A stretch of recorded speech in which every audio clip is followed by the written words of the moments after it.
정부가 뭐 지하철을 공급할 때는 공급자 역할을 하지만 정부가 지출을 늘려가지고 어떤 수요를 일으키는 경우에는 가계와 똑같은 역할을 하는 겁니다. 그리고 해외 부문, 수출, 수입. 수출하는 것 중에서 수입을 마이너스 시키면은 순수출이 되는 거죠. 이거를 합해서 우리는 총 지출이라고 이렇게 얘기합니다. 자, 그 다음에 이제 다시 보시면은 GDP는 세 가지 측면으로 볼 때 모두 다 일치하게 돼요. 자, 맨 처음에는 최종 생산물의 시장 가치, 생산의 측면에서 봐요. 그런데 지출은 방금 본 대로 소비, 투자, 정부지 이렇게 돼요. 왜 이게 일치되느냐? 아까 여러분 머릿속에 순환이 있잖아요. 이쪽하고 이쪽하고 같아지지 않겠습니까? 생산한 거하고 지출된 거하고 같아지는 거죠. 그 다음에 이게 또 같아지는 게 분배해서 같아지는 생산 요소 시장에서. 그렇죠? 대체로 노동 임금으로 가든가 자본 수입으로 가든가. 그렇게 해서 GDP는 최종 생산물의 시장 가치가 예를 들어서 계산이 됐다면은 사실은 사람들이 자본가들이 가져간 수입을 계산해도 그게 딱 일치하게 돼 있습니다. 경제가 순환하면서 균형을 이루기 때문에. 자, 하나 더 이제 보시면은 중간재와 이중계산을 제가 앞에서 설명드렸는데 여러분 부가가치란 말 좀 들어보셨죠? 부가가치. 부가가치는 뭐냐면요. 제가 EBS에서 빵을 만드는 걸 한번 생각해 봤어요. 사장님한테 혼날지 모르겠는데 EBS에서 빵을 만든다고 생각해 봤어요. 그럼 맨 처음에 어떻게 하냐면은 밀이 있어요, 밀. 농부가 이제 밀을 생산하는 거예요. 그럼 밀은 아무것도 없는 상태에서 생산했기 때문에 이때 부가가치가 6만 원이라고 합니다. 밀을 생산할 때 씨앗을, 종자를 2만 원을 들였다, 그렇다면은 4만 원이 부가가치가 됩니다. 부가가치는 원래 투입한 원재료, 경제학의 전문 용어로 얘기한다면은 이제는 생산 요소, 생산 요소의 가격보다 추가된 거예요. 그러니까 쉽게 얘기하면은 4만 원 투입했는데 6만 원이 나왔다 그러면 2만 원이 부가가치가 되는 거예요. 근데 이제 여기서는 농부가 밀 생산한 거를 다 부가가치로 생각합시다. 6만 원이 됐어요. 근데 이제 밀가루 공장에서 이걸 갖다가 가공을 해가지고 밀가루로 10만 원에 팔아요. 그러면은 추가적으로 늘어난 게 얼마예요? 4만 원이지 않습니까? 그래서 부가가치가 4만 원이 됐어요. 그 다음에 이제 EBS 빵가게에서 이걸 가져가더니 빵을 만들어서 15만 원에 파는 거예요. 그러면은 10만 원짜리가 15만 원으로 둔갑을 했으니까 부가가치가 5만 원이 된 거죠. 이게 부가가치입니다. 추가적으로 가치를 늘린 거죠. 좋은 기업이고 좋은 기술이 있고 또 창의적인 아이디어가 많을수록 부가가치를 엄청 늘리는 거예요. 그렇잖아요? 부가가치를 늘려야 기업의 이윤이 많이 늘어날 수 있는 거죠. 부가가치를 늘리는 방법은 너무나 다양해요. 포장을 잘해서. 어느 상점에 가면은 먹을 거는 별로 없는데 너무나 친절한 걸로 부가가치를 늘릴 때도 있어요. 굉장히 다양합니다. 부가가치를 늘려요. 자, 여러분, GDP와 물가를 한번 생각해 보죠. GDP는 제가 아까 뭐라고 말씀드렸냐면은 시장 가격을 반영한다. 바꿔 얘기하면은 현재 시세로 계산한다 그랬어요. 그러면은 GDP를 올리는 간단한 방법은 뭐예요? 물가가 올라가면은 GDP가 올라가겠죠. 그렇죠? 그걸 우리는 명목 GDP라고 얘기합니다. 물가가 올라가면 그냥 덩달아서 올라가는 거예요. 생산량은 똑같은데 물가가 올라가면은 생산량의 가치가, 시장 가치가 올라가는 건 당연하지 않겠습니까? 그러니까 이거는 별로 도움이 안 돼요. 실질 생산량이 늘어나야지. 그렇잖아요?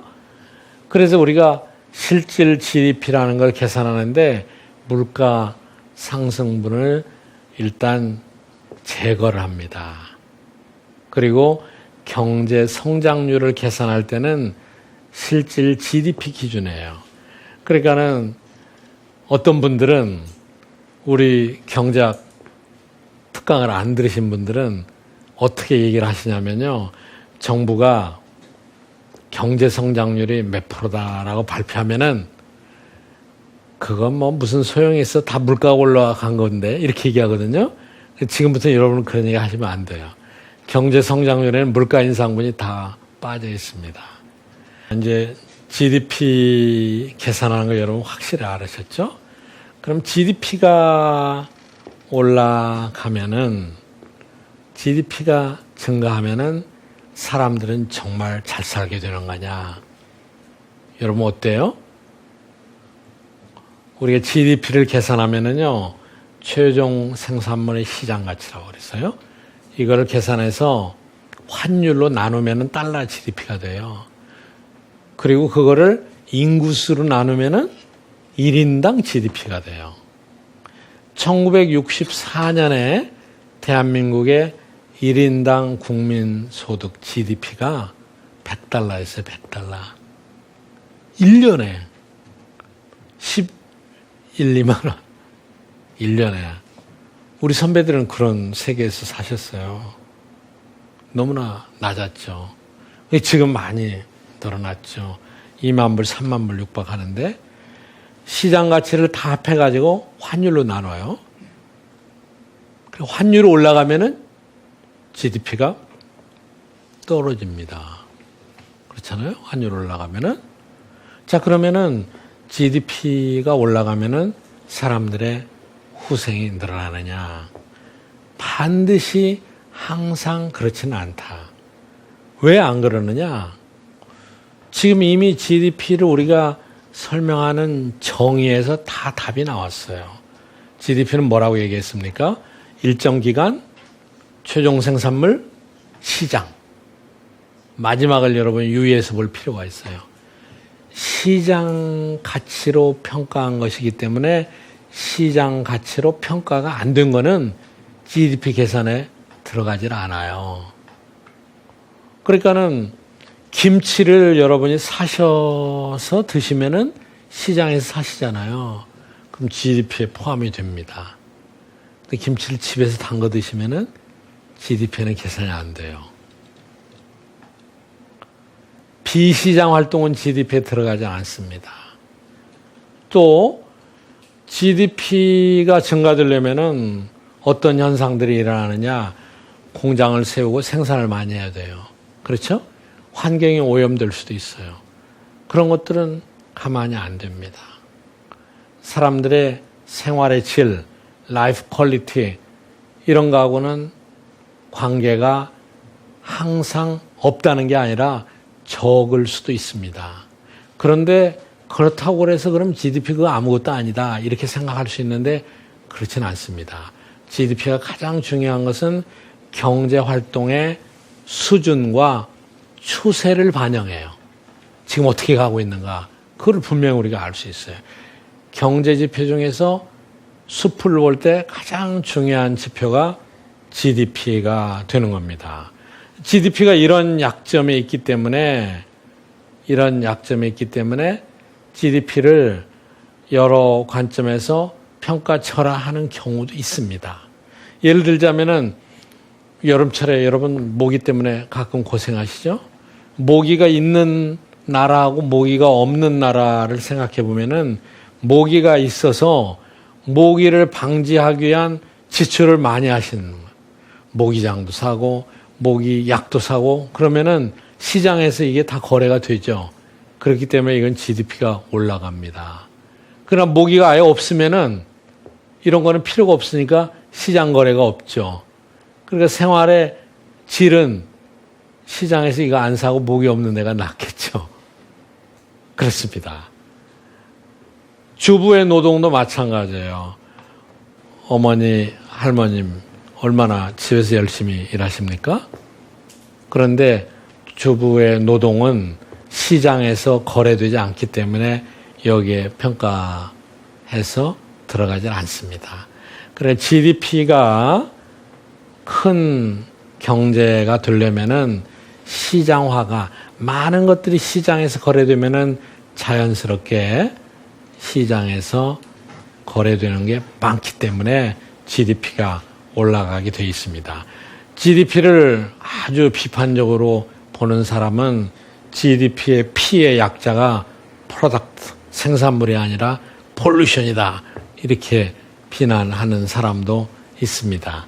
더 좋은 지표는 물론 국민 총후생, GNW, 그거를 계산하는 것인데 이거는 또 비경제적인 요인이 많습니다. 그러니까 나무 하나하나를 계측하는 것보다 숲 전체를 계측하는 게 굉장히 정확히 계측하는 게 굉장히 어렵습니다. 그러나 숲 전체를 역시 거시적으로 먼 데서 이 산을 보고 이 산의 규모가 어떻구나라고 판단할 때는 그래도 GDP의 개념이 가장 많이 쓰고 가장 유용한 지표가 됩니다. 그래서 GDP는 각국 간의 비교도 되고 여러 가지 상태로 이것들을 우리가 분석해서 보게 되는 것입니다. 자, 여러분 이제 우리가 나무 하나하나만 보다가 숲속을 보기 위해서 먼 데서 큰 시각으로 국민경제를 보기 시작했습니다. 그래서 오늘은 국민경제 그 숲을 어떻게 계측하느냐. 계측하는 방법 중에서 제일 중요한 지표가 GDP다. 그리고 국민경제는 여러 나무들이 모여서 숲을 이루듯이 많은 경제 주체가 서로 연결이 돼서 순환하고 통하고 있다. 이런 것들을 오늘 저희가 분석했습니다. 다음 시간에는 한 걸음 더 나가서 그러면은 어떻게 해야 GDP가 올라가느냐, 어떻게 해야 국민 경제가 침체에서 벗어나고 활성화되느냐, 이거를 공부하도록 하겠습니다. 여러분 감사합니다. 다음 시간에 뵙겠습니다.